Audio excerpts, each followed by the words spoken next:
నేను తరుణ్ క్లాస్మేట్ అంటే సారీ నేను సీనియర్ ఇమ్మీడియట్ తరుణ్కి. ఉమ్, మేమిద్దరం ఒకటే కాలేజ్. ఉమ్, ఆయన తరుణ్ గారు, ఇంకా మరి ఈయన నారా లోకేష్ గారు, ఉమ్, మళ్ళీ ఆయన దేవేంద్ర గౌడ్ గారు అబ్బాయి వీరేందర్ గౌడ్ గారు, వీళ్ళందరూ సేమ్ బ్యాచ్. ఓకే, చాలా పెద్ద సర్కిల్ మీది.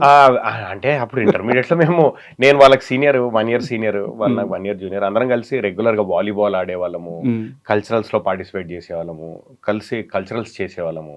ఉమ్, ఆయన మా మా కాలేజ్లో 25th యానివర్సరీకి, లిటిల్ ఫ్లవర్ జూనియర్ కాలేజ్లో 25th యానివర్సరీకి చంద్రబాబు నాయుడు గారే మాకు 25th యానివర్సరీకి గెస్ట్.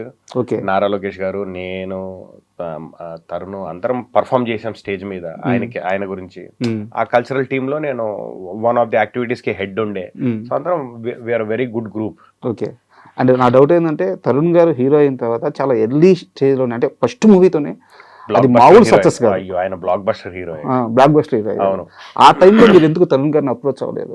యాక్చువల్లీ అంటే అప్రోచ్ అవ్వలేదంటే, to be very frank, cinema నేపథ్యం లేనప్పుడు, ఉమ్, ఎలా సినిమాల్లోకి వెళ్ళాలో మనకు ఒక దారి తెలియనప్పుడు రకరకాల ప్రయత్నాలు చేస్తాము. ఆ ప్రయత్నాల్లో ఒకానొక ప్రయత్నంలో ఎప్పుడన్నా అంటే తరుణ్ని అప్రోచ్ అవ్వకపోవడానికి ఒక రీజన్ కూడా ఉంది.